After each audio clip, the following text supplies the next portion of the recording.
Em, já vím, já se ti omlouvám, já jsem tím měl zamávat už před hodně dlouhou dobou, ale zapomněl jsem na to, takže ahoj, ahoj, já jsem Šimon.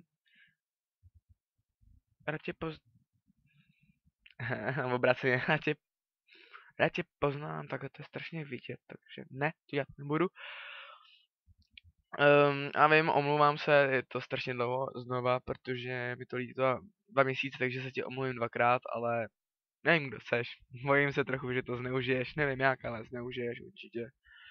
Jako začne psát takový ty stračky, jo, ten je trapnej. No, jo, já vím, ten je trapnej, to jsem ti ukazovala, že jo, to, vím. Asi jsi holka, protože koukám psát Šimonku fakt nebude. Jediný je buzerant, já moc buzerantů neznám. Jenom sebe. To je sranda, to je sranda. Snad to pochopí někdo, že to je sranda. Jako měl jsem takový období, když jsem přinesl jednou triko bílý, jenom s růžovým velkým nápisem, ne, kecám s nápisem, ne. Normálně s obyčejným logem, takovým podobným, který stejně nevidíte, takže to je jedno. Teď jsem debil. Tak od té doby mi jeden kluk, nebudeme jmenovat, protože, no, Palmík, no to stejně nikdo neví skoro, že to ví jenom půlka světa. No, tak ten řekl, že to je buzeranský, a já jsem teplej. Prej. Ale to mi nevěděl, co dělám holkám. Jo, like. No, takže Palmík. No, Palmík, to je taky debil už podle mě. Měli by se na to podívat, měli byste mu to někdo poslat, aby čuměl, jak, nevím, jak, jak, jak pytel od banánů třeba. Nebo nevím.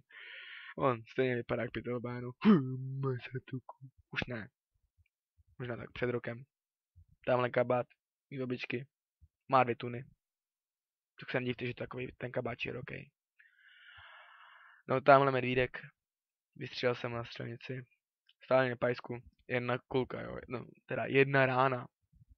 Nebudem říkat, že jsem střílel zvířata. To ne. No, vystřelil jsem jednu růži, ale místo toho, tady je to medvídka, prej, že růže je lepší než medvídek. Takže to je úplně na hovno. Utrhl jsem pajsku za medvídka, který by mě šel asi na 10 korun na čínský storti. Nebo někde v obchodě. V Číňanu. Samozřejmě v Koloseu třeba. A já tomu reklamu, mají tam boží slevy. Když jsem nakupoval jsem tam, dobře, když jsem byl malý. Ano, nenosím super vždycky věci. No až poslední dobou jsem začal, že? Takže jako, držte hubu. Jo. Jako vidím se tam spoustu lidí, ty tam šli jako, říkali, jo, já jsem se šel podívat, co si mám koupit ve značkovém obchodě, jako aby to nějak vypadalo. A jak se to jmenuje? Jo, to říkají všichni, a pak tam stejně vždycky přijdou a já si koupím všechno za sísavku, to co je tady, protože víc než sísavku tady ten celý ten obchod nestojí, jej!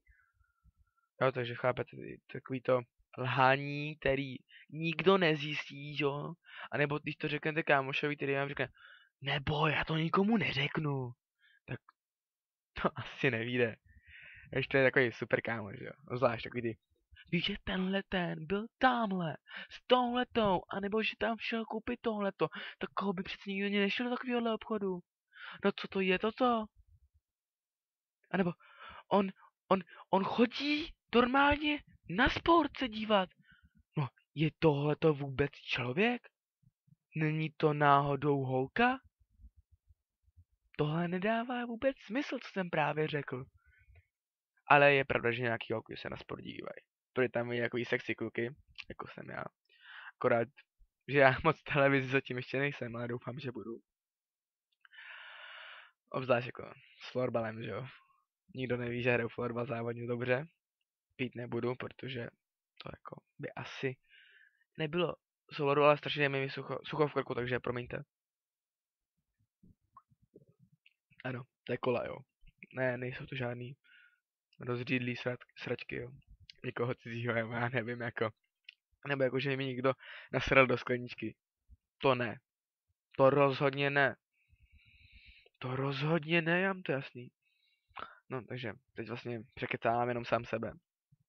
Protože v tom hnusném obrázku, co je tam, se vidím, vypadá to, kdyby byl svetované, koukal jsem někam do prdele. Ale já koukám přímo na obrazovku, já teď koukám přímo na vás. Když koukám přímo na vás, tak takový divný peč, sleduju takový černý bodíček, co je uprostřed. Horní lišty. ano, je to sexy, strašně sexy, já se toho trochu bojím, jakože za chvilku z toho vyjít na laser, který mi propálí hlavu. Ale myslím, že 5 minut stejně už asi nikdo poslouchat mě nebude, už to asi vypnuli před 3 minutama. Co před 3? Jak mě viděli, tak radši, smaž to, smaž to, smaž to. Já vlastně tady melu samý sračky, protože nevím, co mám dělat. Já jsem tady sám, úplně sám, chápete to lidičky? Úplně sám, úplně posraný, ať to už mám. A prej mám jít na koleru, chápete? Moje rodiče chtěli, aby šel na koleru.